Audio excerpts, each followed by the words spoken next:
adik itu harusnya belajar gimana caranya sehat itu tidak hanya dengan dokter saja.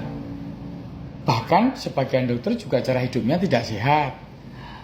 Dari beberapa penelitian di negara lain terutama ya, itu dokter itu yang kelebihan berat badan itu ada sekitar 55%. Lah yang obesitas itu kisaran 25-30%. Bukankah itu juga sebagai bukti bahwa dokter pun belum tentu cara hidupnya sehat?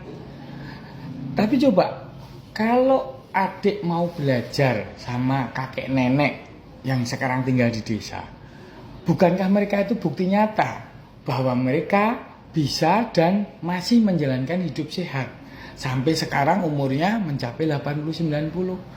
Kalau enggak ya mungkin kakek nenek teman yang di desa, bagaimana mereka hidup kok bisa awet dan kemudian mereka tetap tersenyum. Gini loh, kalau adik hanya mencari ilmu kesehatan ke dokter, oke, kalau mencari tentang penyakit, obatnya bagaimana ke dokter, memang itu kemampuan dokter, kapasitas dokter untuk memberikan penjelasan, konseling kepada adik. Tapi kalau adik mau tahu bahwa di kurikulum kedokteran itu dari kisaran 150 sampai 160 SKS itu yang terkait dengan ilmu bagaimana sehat itu hanya kira-kira 3 SKS. Dua SKS itu tentang kedokteran olahraga dan 1 SKS tentang gizi klinik. Lainnya, sisanya di luar 3 SKS itu ilmu tentang penyakit. Jadi sebagian mungkin, apalagi yang masih muda, mungkin pengalamannya tentang bagaimana hidup sehat, bahkan yang tua pun sama. Saya pun juga masih terus belajar. Bagaimana hidup sehat itu masalah keseimbangan. Keseimbangan itu ya antara badan dan pikiran, antara makanan dan minuman. Kemudian bagaimana tidur yang cukup, keseimbangan antara aktivitas fisik, bekerja, dan kemudian istirahat. Kemudian bagaimana makan yang seimbang itu bagaimana. Malah mungkin kakek nenek yang di desa itu yang sudah menjalaninya, walaupun mungkin tidak mampu menuturkannya secara teoritis, mungkin belum bisa atau sulit karena apa yang beliau sudah jalanin itu sebagai ilmu kehidupan. Coba sekarang lihat, kalau kamu mau memperhatikan kakek nenek yang hidup di desa itu, seimbang itu dalam artian mereka makan seadanya. Mereka tidak tiap hari pengen mie ayam, pengen bakso. Ya mereka makan apa yang persediaan mereka ada di meja makan atau yang di lumbung. Dan bahkan berhenti makan sebelum kenyang itu sudah menjadi kebiasaan para beliau-beliau itu.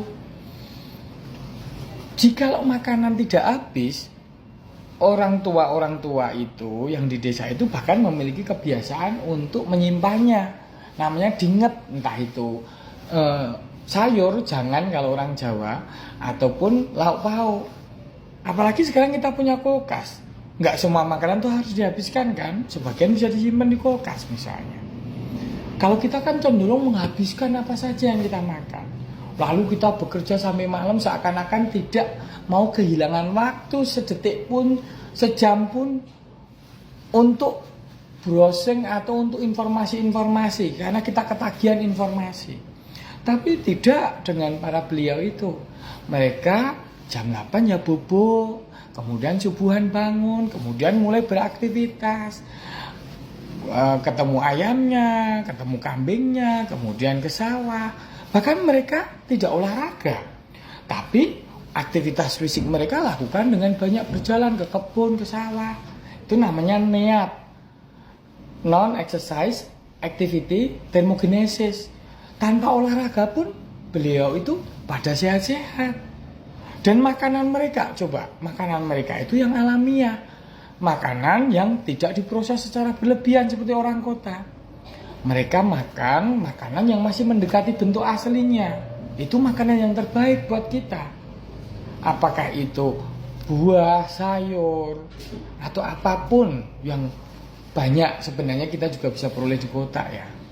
Coba kapan-kapan kamu main ke desa, perhatikan bagaimana kakek nenek atau para orang tua itu hidup selaras dengan keseimbangan dan selaras dengan alam.